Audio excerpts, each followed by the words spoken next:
इससे पहले आप लोगों ने सुना रश्मिरथी तृतीय सर का पहला भाग, जिसमें भगवान श्री कृष्ण जो है पांडव का संदेशा लेकर कुरुराज सभा हस्तिनापुर में जाते हैं। पांडव की ओर से सिर्फ 5 गांव की मांग करते हैं दुर्योधन से, लेकिन वह मूर्ख दुर्योधन उस प्रस्ताव, शांति प्रस्ताव को भी ठुकरा देता है और भगवान को अपमानित करता है, जिससे श्री कृष्ण अपना विराट रूप का प्रदर्शन करते हैं और उसे देख पूरी कुरुराज सभा चकाचौंध हो जाती है।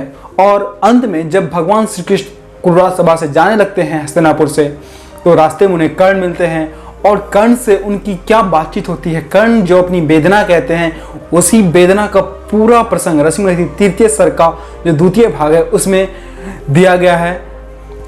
इसकी रचना की थी रामधारी सिंह दिनकर ने। यह एक खंड काव्य है रश्मिरथी। जहां तक मैं इसमें दावा के साथ कह सकता हूं कि जब रामधारी सिंह दिनकर ने इस महाखंड काव्य की रचना की होगी तो वो उन्होंने दिनकर बन के यह खंड काव्य लिख ही नहीं सकते, उन्हें कर्ण बनना पड़ा होगा। कर्ण का जो दर्द था, कर्ण के साथ जो अनैतिकता हुई थी, उसे अपनी छाती पे सहना पड़ा होगा, उसके बाद उन्होंने यह रचना की थी। तो प्रस्तुत आप सबके सामने सुनिए रश्मिरथी तृतीय सर का द्वितीय भाग।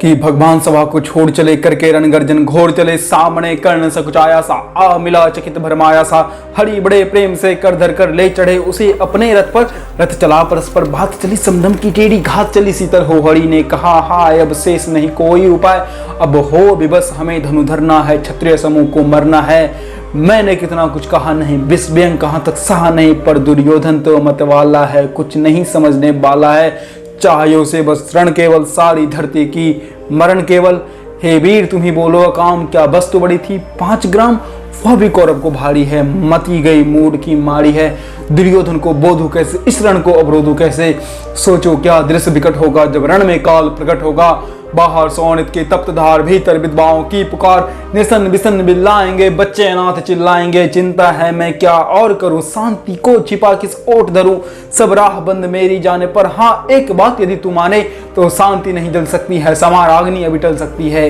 पा तुझे धन्य है दुर्योधन, तू एकमात्र उसका जीवन है, तेरे बल की आंसू से तुझ पर अटूट विश्वास से तू संग न उसका छोड़ेगा, वह क्यों रन से मुख मोड़ेगा, क्या अघटनीय घटना कराल तू, पृथक कुक्षिका प्रथम लाल बनसूत, अनादर सहता है कौरव के दल में रहता है, सरचा पुटाए 8 प्रहर पांडव से लड़ने हो तुझ पर, मां का स्नेह पाया न कभी सामने सत्य आया न कभी, किस्मत के फेरे में पड़कर पापड़ी में जा बसा दुश्मन के घर, निज बंधु मानता है पर को, कहता है शत्रु सहोदर को, पर कौन दोष इसमें तेरा, अब कहा मान बस इतना मेरा, चल होकर संग अभी मेरे है, जहां 5 भ्राता तेरे, बिछड़ू भाई मिल जाएंगे हम मिलकर मौत मनाएंगे, कुंती का तू ही तनय ज्येष्ठ बल बुद्धिशील में परम श्रेष्ठ, मस्तिष्क पर मुकुट धरेंगे हम, तेरा अभिषेक करेंगे हम, पाद त्राण भीम पहनाएगा, धर्मा चपर चमर डुलाएगा, पहरे पर पार्थ प्रबर होंगे, सदैव नकुल चर होंगे, भोजन उत्तरा बनाएगी, पांचाली पान खिलाएगी, आह क्या दृश्य वो होगा, आनंद चमकृत जग होगा, सब लोग तुझे पहचानेंगे,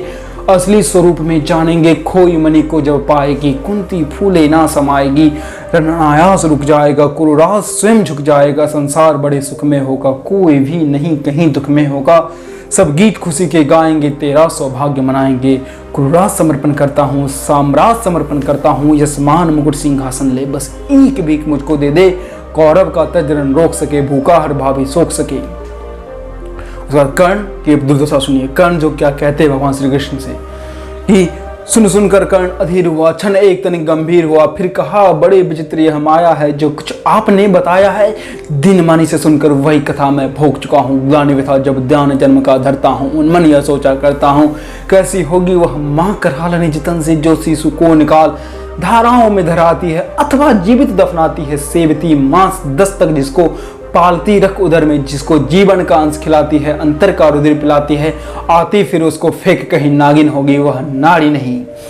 हे कृष्ण जरा यह भी सुनिए, सच है कि झूठ मन में गुनिए, मैं धूलों में था पड़ा हुआ, किसका स्नेह पा बड़ा हुआ, किसने मुझको सम्मान दिया, नृपता दे महिमा मान किया, अपना विकास अवरुद्ध देख, सारे समाज को क्रुद्ध देख, भीतर जब टूट चुका था मन, आ गया अचानक दुर्योधन, निश्चल प्रेम पवित्र अनुराग लिए, मेरा समस्त सौभाग्य लिए, कुंती ने केवल जन्म दिया, राधा ने माँ का कर्म किया। पर कहते जिसे असल जीवन देने आया वह दुर्योधन, वह नहीं विन माता से है, बढ़कर सौदर भ्राता से है। राजा रंग से बना करके मुझको ये मुकुट पहना करके कर्तव्य क्या क्या ना किया उसने, मुझको नव जन्म दिया उसने। है ऋणी कर्ण का रोम रोम, जानते सत्य सूर्य सोम। तन मन दुर्योधन का है केशव, यह जीवन दुर्योधन का है। सुरपुर से भी मुख मोड़ूंगा मैं, केशव उसे ना छोड़ूंगा। सच है मेरी ही आस उसे, मुझ पर अटूट विश्वास उसे। पर मैं कैसा पापी हूंगा, दुर्योधन को धोखा दूंगा। मेरे साथ सदा खेला खाया, सौभाग्य से उससे पाया। उसे छोड़ भाग यदि जाऊंगा, कायर कृतज्ञ कहलाऊंगा। सिर्फ मैं ही नहीं सहूंगा विषम डंक, अर्जुन पर भी होगा कलंक। सब लोग कहेंगे डर कर ही अर्जुन ने अद्भुत नीति गई। चल चाल कर्ण को फोड़ लिया, संबंध अनोखा जोड़ लिया। कोई भी कहीं नहीं चूकेगा, सारा जग मुझ पर थूकेगा। तब त्याग जपशील योगदान मेरे होंगे, मिट्टी समान लोभी लालची कहाऊंगा। किसको क्या मुंह दिखलाऊंगा, जो आज आप कह रहे आर कुंती के मुख से कृपाचार्य सुन वही लज्जित हुए होते। हम क्यों रण को सज्जित होते, मिलता ना कर्ण दुर्योधन को, पांडव नहीं चाहते वन को। लेकिन नौका तट छोड़ चली, कुछ पता नहीं किस और चली। यह बीच नदी की धारा है, सूझता ना कूल किनारा है। ले लील भले यह धार, मुझे लौटना नहीं स्वीकार मुझे। कुरुराज का श्रेष्ठ बनूं, धर्मराज का ज्येष्ठ बनूं, कुल में सबसे श्रेष्ठ बनूं। कुल की पोशाक पहन करके सिर उठा चलूं कुछ तन करके। इस झूठ मूठ में रस क्या है कि सब यह स्वस्थ क्या है। सर पर कुलीनता का टीका, भीतर जीवन का रस फीका। अपना न नाम जो ले सकते, परिचय ना तेज से दे सकते। ऐसे भी कुछ नर होते हैं, कुल को खाते और खोते हैं। प्रसादों के कनकाब शिखर होते हैं, केवल कबूतरों के घर। महलों में गरुड़ ना होते हैं, कंचन पर कभी ना सोते हैं। रहता वह कहीं पहाड़ों पे, सैलों की फटी दरारों पे। हो के समृद्धि सुख के अधीन, मानव होता नित रपचीन। सत्ता किरट मणिमय आसन करते, मनुष्य का तेज हर नर विभव हेतु ललचाता है, पर वही मनुष्य को खाता है। कुरुराज चाहता मैं कब हूं, साम्राज्य चाहता मैं कब हूं। क्या नहीं आपने भी जाना, मुझको ना आज तक पहचाना। जीवन का मूल्य समझता हूं, धन को मैं धूल समझता हूं। धनराशि जोगना लक्ष्य नहीं, साम्राज्य भोगना लक्ष्य नहीं। भुजबल से कर संसार विजय, अगणित समृद्धियों का संचय। दे दिया मित्र दुर्योधन को, तृष्णा छू भी ना सकी मन को। वैभव विलास की चाह नहीं, अपनी कोई परवाह नहीं। बस यही चाहता हूं केवल दान की दे विसरित निर्मल। निर्धन से भरती रहे सदा, निर्धन को भरती रहे सदा। तुच्छ है राज क्या है कि सब, पाता क्या नर कर पाप विभव। नर विभव हेतु ललचाता है, पर वही मनुष्य को खाता है। उड़ते जो झंझा बातों में, पाते जो वीर प्रपातों में। सारा आकाश शयन जिनका, बिस्तर भोजन जिनका। वही परविंद चुराते हैं, धरती का हृदय जुड़ाते हैं। मैं गरुड़ कृष्ण में पक्षीराज, सर पड़ना चाहिए मुझको ताज। दुर्योधन पर है विपदा घोर, सकता न किसी विधि उसे मोड़। रणखेत पाटना है मुझको, अहिपास काटना है मुझको। संग्राम सिंधु लहराता है, सामने प्रलय घबराता है। रह रह कर भुजा फटती है, बिजली सी नसें कड़कती है। चाहता मैं तुरंत कूद पड़ूं, जीतों की समर में डूब मरूं। अब देर नहीं कीजो के सब, अब शेर नहीं कीजो के सब। धनु की डेर चन जाने दो, संग्राम तुरंत टन जाने दो। तांडवी तेज लहराएगा, संसार ज्योति कुछ पाएगा। पर एक बिना है मधुसूदन, मेरी यह जन्म कथा गोपन कभी मत युधिष्ठिर से कहिए। जैसे हो इसे छुपाए रहिए, वो इसे जान यदि जाएंगे, सिंहासन को ठुकराएंगे। साम्राज्य ना कभी स्वयं लेंगे, सारी संपत्ति मुझे दे देंगे, पर मैं भी उसे न रख पाऊंगा। पांडव को दे जाऊंगा, पांडव वंचित रह जाएंगे। दुख से कभी ना छूट वो पाएंगे। अच्छा चला प्रणाम आर हो, शीघ्र से समर के कार। रण में ही अब दर्शन होंगे, सर से चरण स्पर्शन होंगे। रथ से राधे उतर आया, हरि के मन में विस्मय छाया। बोले हे वीर सत्यवान, धन तुझसा ना कोई मित्र अन। तू नहीं कुरुपति का है प्राण, नरता का तू भूषण महान। धन्यवाद।